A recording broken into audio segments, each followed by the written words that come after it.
Hello friends, बरायबाय Bodo Job Info official YouTube channel दा SSC गोदान साख्रि ओंखारदों डाटा एन्ट्रि अपारेटर स' बेनिफ्राय एप्लाइ सोलिगासिनो दङ देन बेनिफ्राय एडमिट कार्ड नटिस नायनोबा गोजौआव नायबानो जाबाय स' बेयावनो गासैबो डिटेल्सआ फैगोन आरो SSC एग्जामा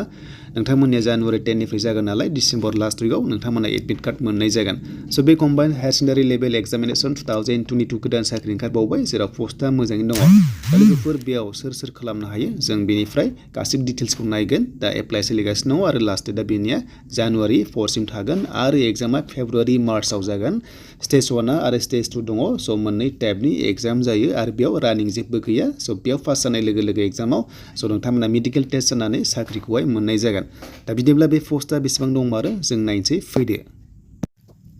दा बेनिफ्राय पस्टआ क्लार्क दङ देन बेनिफ्राय डाटा एन्ट्रि अपारेटर दङ स' बेयाव नै नोंथांमोना सेलारिबो मोनदों स' बेनिफ्राय पस्टआ नोंथांमोननिया 4500 बे मोनसे टेन्टेटिभ थ' बे बारायनायनि चान्स थायो जेसेबांनो एप्लाइ बारा जागोन आरो बे पस्टआ बारायो स' बेयाव दायो गासै 4500 होग्रोदों अके स' बे जाबाय अल इन्डिया बेयाव रिजार्भेसन दङ ST हिसाबैबो नोंथांमोना एप्लाइ खालामनो हागोन जायफ्रानोखि इन्टारेस्टेड जायो जुदि क्राइटेरिया नोंथांमोना गोरोबोब्ला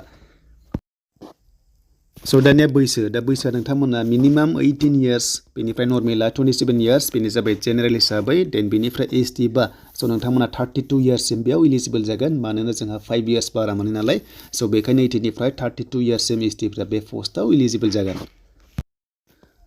दानिया बे पस्टआव नोंथांमोना एप्लाइ खालामबा नोंथांमोननि फरायनाया 12 पास एबा HS पास खालामनांगोन अके थ' बेयाव जेबो पार्सेन्ट नाङा जायखिजाया HS पास जाबानो बे पस्टआव इलिजिबल जागोन दा बेयाव नोंथांमोना जेबो पार्सेन्ट नाङा स्ट्रिम नाङा बेनिफ्राय 10 पासफोरा बे पस्टआव हाया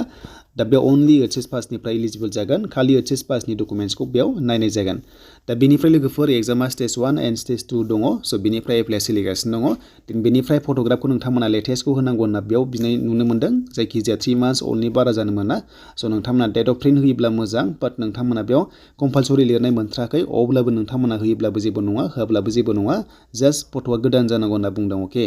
थ' बेनिफ्राय रिजेक्ट जानायनि चान्स थाया SSC GDआवबो बेबादि सेम दङमोन अब्लाबो नोंथांमोना जेबो गिनांगौ गैया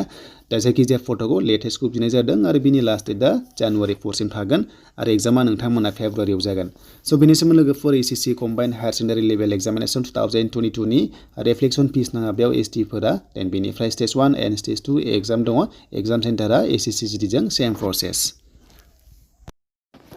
एग्जाम सेन्टारा नोंथांमोना सेम प्रसेस SSC जों देन बेनिफ्राय स्टेज 1 नि एग्जामा 200 नि एग्जाम जायो जेराव नोंथांमोना माखासे डिटेल्सखौ PDF फाइलखौ डाउनलड खालामना लादो देन बेयाव नेगेटिभ मार्किंबो थायो स' बेबायदिब्ला जोंहा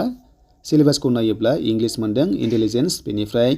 एप्टिट्युड दङ स' बेनिफ्राय एवारनेस दङ अके स' नोंथांमोना बेखौ मोजां नायना लाबाय